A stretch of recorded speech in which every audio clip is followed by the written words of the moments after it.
চট্টগ্রামও ছিনতাইকারী ছুরিয়াঘাতে ইসমাইল হোসেন নামের একজন যুবক নিহত হয়ে বৃহস্পতিবার দিবাগত রাতে 2টার দিকে হতোয়ালি থানাধীন জেলা পরিষদ মার্কেটের সামনে এই ঘটনা ঘটে।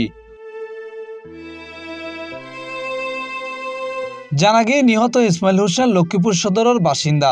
তিনি নগরীর ফিরিঙ্গি বাজার এলাহাত বসবাস করত। নগরের বিভিন্ন এলাহাত আড়ি আড়ি চা বিক্রি করে জীবিকা নির্বাহ করতে বলে জানাইয়ে স্থানীয় কল। এখন আমরা তো জানি ওকে ও যেখানে দোকান ছিল ওখান থেকে অনেক মানুষে ওকে উঠাইতেছে বিরুদ্ধ। এখন এটা ওর বউই ভালো বলতে পারবে, আমরা বলতে পারবো না। এটা আপনি তখন 12:30 বাজে তখন আমার দোকান থেকে শিকার নিয়েছে। তারপর থেকে ও দোকান ধোয় মুছে দিচ্ছে, তারপরে ওর দোকান বন্ধ করতে হতে 2টা-2:30 বাজে।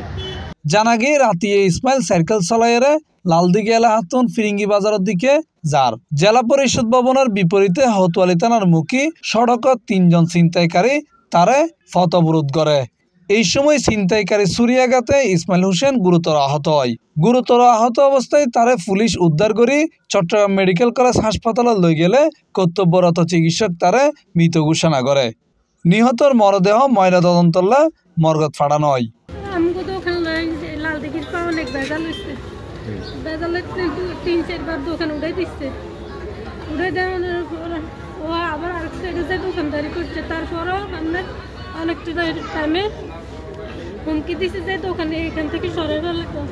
শুক্রবার বিকেলে তার ময়নাতদন্ত শেষে স্বজনকলার হাতে হস্তান্তর করা হয়।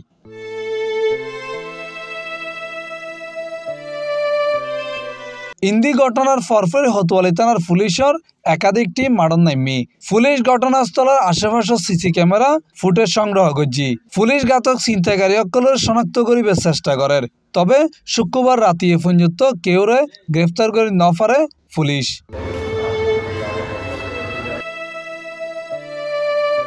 C+ TV Chittagong.